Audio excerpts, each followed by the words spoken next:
very much indeed. Guys, you can sit at the front, honestly. This isn't a comedy show. I won't pick on anybody, I promise you. Well, you might call it a comedy show, but it's not meant to be.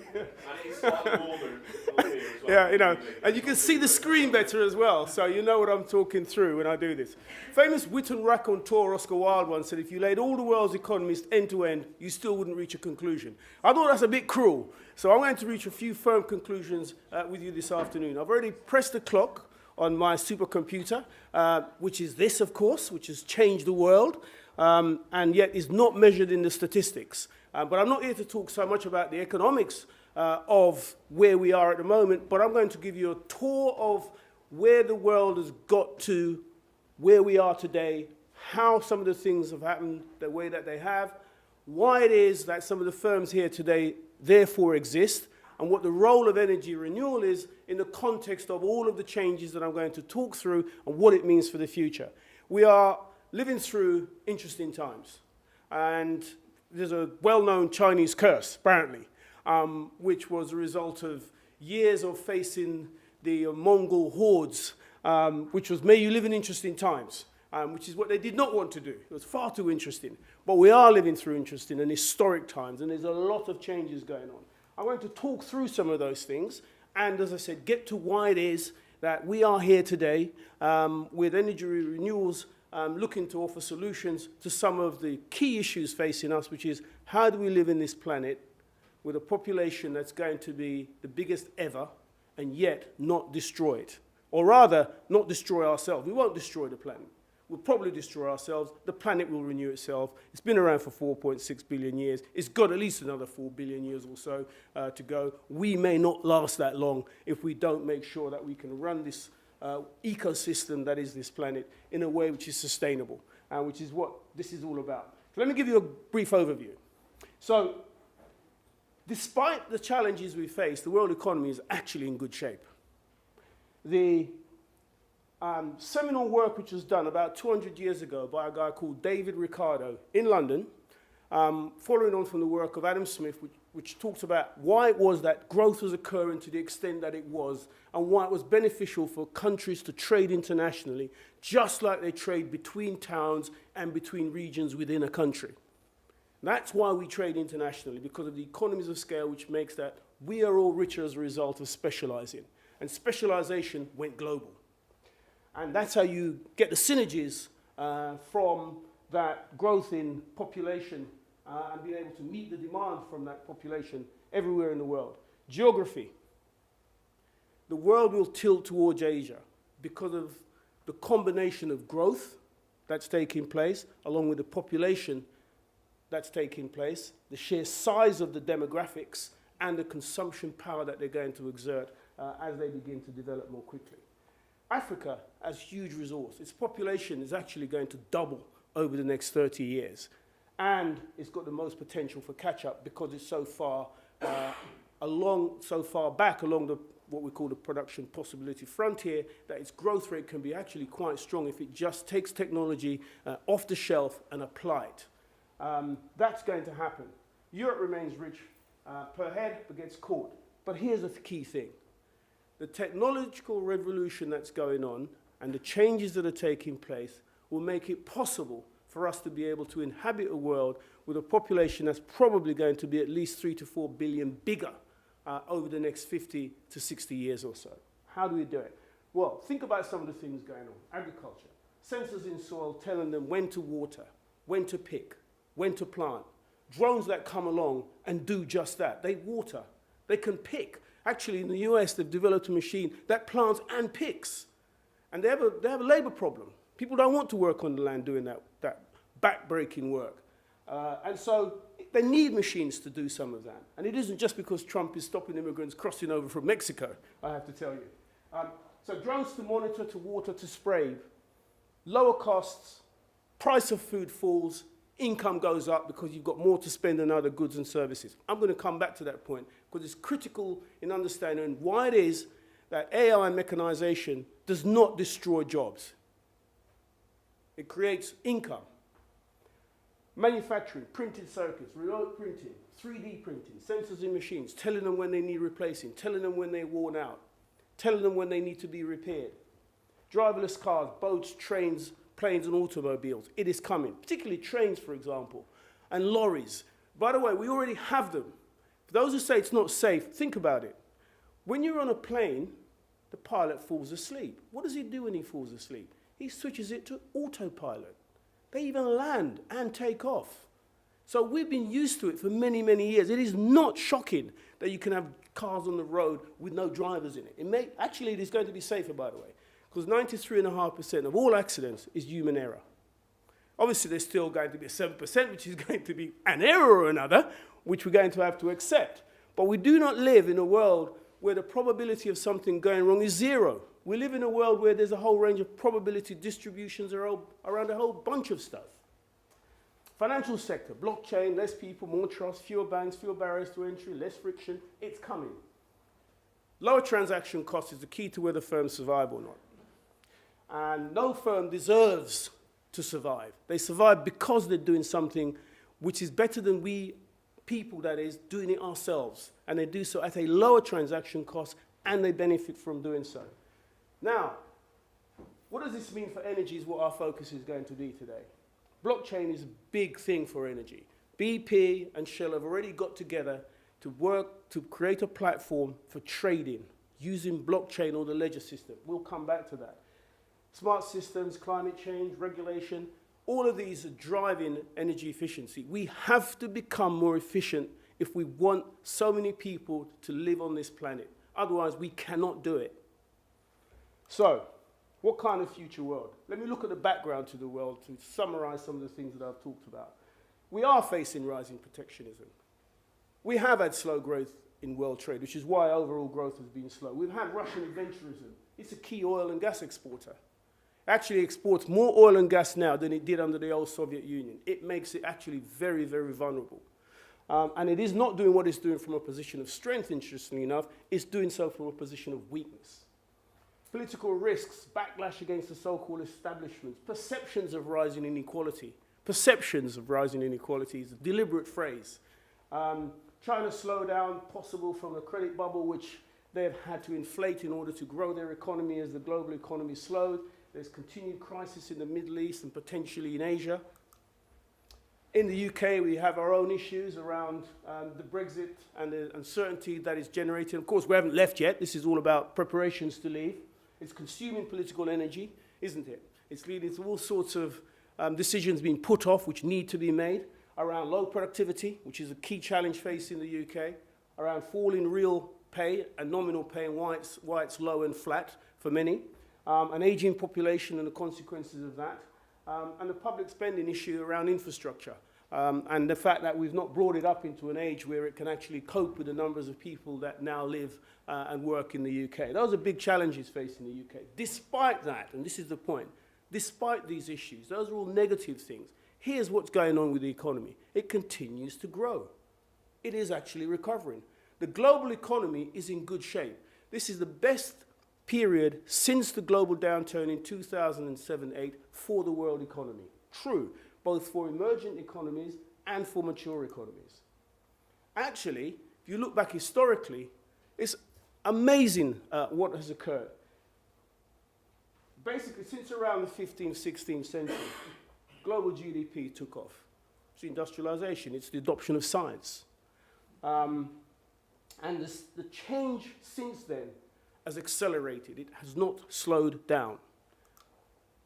If you look at the Agreement on Tariffs of Trade, which was signed in 1947 at the end of the Second World War, it brought more countries into international trade than ever before. And that was the other period of step change. Another one occurred in the 1980s, early 1990s, when China and Russia joined the world economy. So growth has accelerated. This is per capita incomes. It has not fallen. We can all afford more of everything. Poverty has begun to be decimated. If I ask the audience a question, if you had a choice of voting on this, which way would you vote? Has poverty been flat over the last 20 years? Has it doubled has it declined by more than half over the last 20 years, or has it been flat? How many think that it's doubled? Nobody. How many think that poverty has been flat over the last 20 years? A significant number. How many think that poverty has actually halved over the last 20 years? You're right. Poverty has halved over the last 20 years. Hundreds of millions of people are no longer poor. Hundreds of millions, particularly in Asia, but across the world. Global poverty is expected to be about 5% of the global population of around 8 billion people by 2030. There's a scenario around this because there's probabilities. It could be a bit higher than that, it could be a bit lower than that. No one expects it to go up, which is an amazing point. There is no expectation of a reversal of some of the driving forces of change that we've seen. Global inequality between countries has undoubtedly fallen. Inequality within countries is a different dynamic.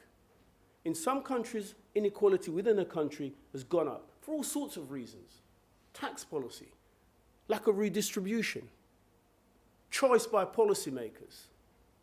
Those are different things. In the UK, interestingly, not put it on here, inequality has actually fallen over the last 20 years because of the redistributive nature of our welfare system. In some countries like America, it's gone up because they don't redistribute as much. They don't have an healthcare system that looks after the elderly in a very poor in the way that we do in the UK. Those are the things that count. So there is a difference, but global inequality has been falling, which absolutely means this. It isn't just that there are a number of people that can afford more because the middle class numbers are going up. It is also because there are fewer poor, which means they can afford more of everything as well. And that has huge implications for a sharing economy. We have to have an economy where the technology that we're talking about, some of the nascent technologies, operate. Otherwise, environmentally, we cannot survive. So how did this happen? It's free trade. It's the spread of wealth through specialization. It's the fact that, as David Ricardo pointed out, even if one country is better at making everything than another country, it still pays that country to specialize in the things that it is proportionately better at and produces more of those things, and let the other country produce the things that it is relatively better at, and when they trade, everyone is better off. It is not a zero-sum game. The pie gets bigger. This is the fatal misunderstanding that Donald Trump has, where he thinks it's a zero-sum game. If they are winning, I must be losing. No, no, no. It is not true. Everybody gains when you trade because you specialize and you allow specialization to spread, economies of scale to drive down the costs of producing goods and services per unit of output, which frees up more income to be spent on other things, which increases demand in a way you can't predict. That's the other thing. We cannot predict how demand will drive particular goods and services, and that's why you shouldn't try. That is why communist and socialist systems fail, because they try to decide from a top level what gets produced. You can't do it that way around. It has to reflect demand conditions. The other key thing is advances mainly came from Europe and its satellites. That is no longer the case. 500 million people, roughly, right? It's now 7 billion, all involved in this progression, this spread and dissemination of technology. That is why the pace of change has increased. And that is why there's a backlash against the pace of change, and there's a backlash potentially against technology as well. Internet, computer technology, it makes research easier and quicker, and it enables it to be disseminated instantaneously. You can be sitting in a factory here, deciding on what the production line should be, and you can translate that to whatever factory you have anywhere in the world, and it starts to produce it on that production line immediately. That is an astonishing increase in productivity.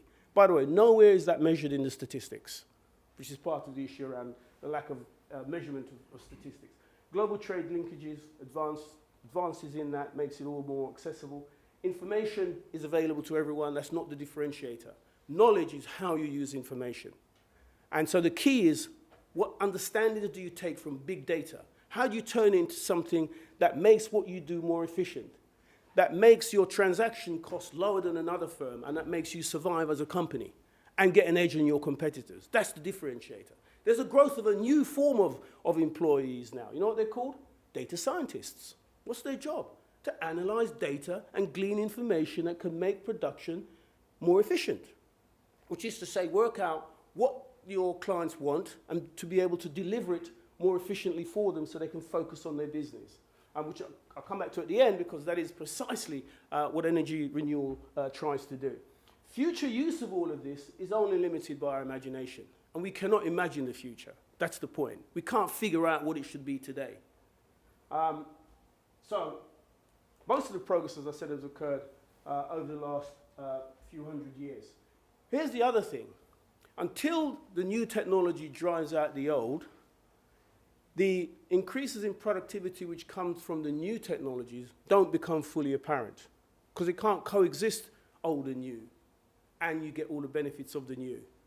And electricity is a great example. It's a fantastic thing, wasn't it, to be able to produce energy far away from the source of the energy, which means that firms didn't have to be located where the energy source was. That was another transformational thing. But you couldn't measure it in the statistics, but we can now. It took 100 years to be able to measure it.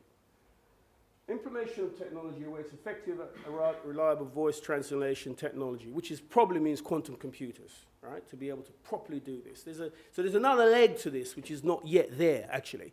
But recently, Apple and Google and others who are working on quantum computers have quietly started hiring app specialists. Why? Because they've clearly figured out how it works. How they're going to use it is what they're trying to figure out now. But they're 100 times faster than the ones we're currently using. So there's another leg to all of this coming, which will mean that the kind of technologies that you need to be able to do things smarter and quicker is coming too. And that can only be a good thing. And I wouldn't even dare to try to predict the future. Another question for you. Do you think, yes or no, do you think AI creates jobs or destroys them? How many thinks that AI creates jobs? How many think AI destroys jobs? You're kind of both right. Here's the thing. They do destroy jobs. Lloyds study, PwC, since 2000, 800,000 jobs have been destroyed by AI. True. But guess what? 3.5 million jobs have been created. There's a challenge for society. What's the challenge? The 800,000 people who have lost jobs are not necessarily part of the 3.5 million that are going to get jobs. That's the challenge we face. How to make sure that some people don't get left behind. That's the actual challenge we face. But they create jobs. The reason they create jobs is because they lead to greater disposable income, because they drive up productivity. And productivity means doing more for less, or getting the same for less inputs. So it creates income. The expenditure of that income creates jobs, but they're not necessarily the same jobs. That is a different challenge societally. How do we respond to that is what we have to figure out, so that you don't get those feelings that they're not part of this change. And you can work out some of the examples. The gains for the UK, in England, it's about 10.5%. Some of this might be spurious, okay? I don't claim to think that what they did in terms of working out how it's distributed between parts of the UK around the world is necessarily true, okay? But it's indicative of something. And what it is indicative of is that if the conditions are there, you're going to get these increases taking place in income. So a 10% increase in UK GDP is a big number. It's 180 billion per annum. In China, it works out at 5.5 billion, 27.5% of their economy. So AI creates wealth because it drives up productivity and increases real incomes. Undeniably. So change is coming. The ones that benefit from the change are those most positioned for it, which is part of the reason, by the way, just as an aside, China is spending humongous amounts of money on making sure that it's at the forefront of the driverless revolution that they know is coming. Whether they're right or wrong in the way they're doing it, trying to maybe pick winners and losers, is a different thing. Okay? But global rankings of GDP are changing enormously. So in 1996, US is number one ranked country in terms of, we call it PPP, purchasing power parity exchange rate, which means just adjusting for different costs of living in different countries. So for example, an haircut is a lot cheaper in China when you're there than it is here. Adjusting for those things, then by 2016, actually China was the world's largest economy with a GDP of 20.9 trillion. By 2036, its GDP is going to be ranked number one. India is going to be number two. The US drops to number three. Absolutely going to happen. Inexorable. Can't be stopped. Often you hear that the UK is the world's fifth largest economy. I heard it on the radio this morning. No, it's not. It's actually number 9, based on adjusted GDP levels. It may not even be in the top 10 by 2036, because countries with larger populations, where the middle class income levels will rise more sharply, will necessarily see a larger share of GDP. So what's going on then? It's put simply, this is what's going on. If you believe that productivity levels around the world equalize because of the way international trade is taking place, then your share of global GDP will reflect your share of global population. True? So if productivity levels in China are exactly the same as in the UK, then their GDP will reflect their share of the global population. Their population is 1.3 billion. It's around 18% of the global population, and therefore they're going to be significantly bigger than the UK, which is only about 1 and a bit % of global population. So we are going to see them significantly larger than the UK, and this is why so much of this is happening.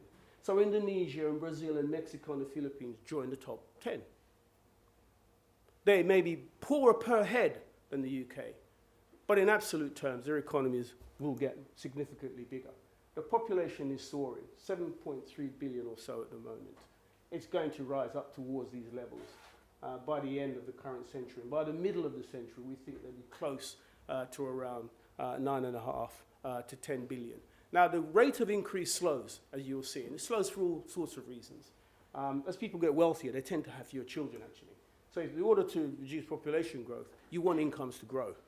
So shares of population growth are shifting. And these are relative shares of global population around the world in terms of billions of people. And you can see how it dramatically leads to an increase in the spending power, which is the number of people in that middle class segment times their earnings equals their global spending power, and that's why the tilt is towards Asia over the coming couple of decades. And the levels are already higher than they are in Europe or in North America. And that will drive global GDP. The growth of cities is a reflection of the fact that urbanization and development is continuing at a pretty rapid pace. The interesting thing about all of this, of course, is the way that the size of cities will increase as global population grows. And the management of cities becomes key to understanding the way that all of the technologies that we've talked about get used and reflected, because cities drive growth, they drive development, they drive innovation, and they are where all of the technologies we've discussed will first get adopted. And so it is indicative of the urgency of using this technology and allowing it to be used that the spread of the technology continues to occur. So as an example, by 2050, Kinshasa will be in the top 10. 35 million people will be living there. New York, currently in the top 10, will drop down towards the bottom of that range by 2050. The UK's population, for those who are wondering, is around 47th of around 10 million people, also by around 2040. So, just to summarize, free trade has delivered more to humanity than any other system ever. Global GDP has been lifted by factors, multiples, over the last 50 years or so. Infant mortality has plummeted, literacy has increased, the age that we survive to has increased enormously. They're all signs of the way that higher living standards spread prosperity, not typically measured. And what does this do? Puts unprecedented pressure on the energy required to fuel this growth and to meet demand. So let's focus on energy markets for the next 5 minutes or so before leaving 5 minutes for some questions. All over the world, therefore, people have better access to housing, education, healthcare, entertainment, taking account of all of the gains in these aspects of the demand side. The supply side, which has responded magnificently to that increase in demand, will still see a further growth in the requirements to meet the demand that's coming down the pipe over the next few years. We're going to put increasing pressure on ecosystems, existing infrastructure, as many of us know. You see the pressure on infrastructure right here in the UK. We need to spend a lot on energy, on nuclear, on renewables. Got treaty commitments, for example. And so this will drive innovation. That's the only way that we can move to a low carbon economy. And therefore, the only way for the knock-on effects of all of that is for new and smart technologies to be adopted. Here's just some examples of the surge in energy demand that's already taken place and that's likely to take place, given some of the things that I've talked about already. No surprises there. No surprises perhaps in some of the mix of that.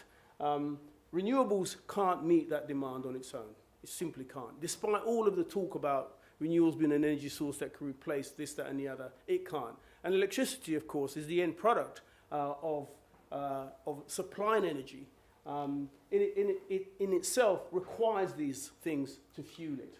The energy trilemma, energy security, energy equity, and environmental sustainability is the key way of thinking about the way that energy has got to be done in a way which, on the left-hand side, as you look at it, we've got to be focused on higher energy production, greater trading diversity, and more diverse sources of energy supplies. Then the equity issue is important.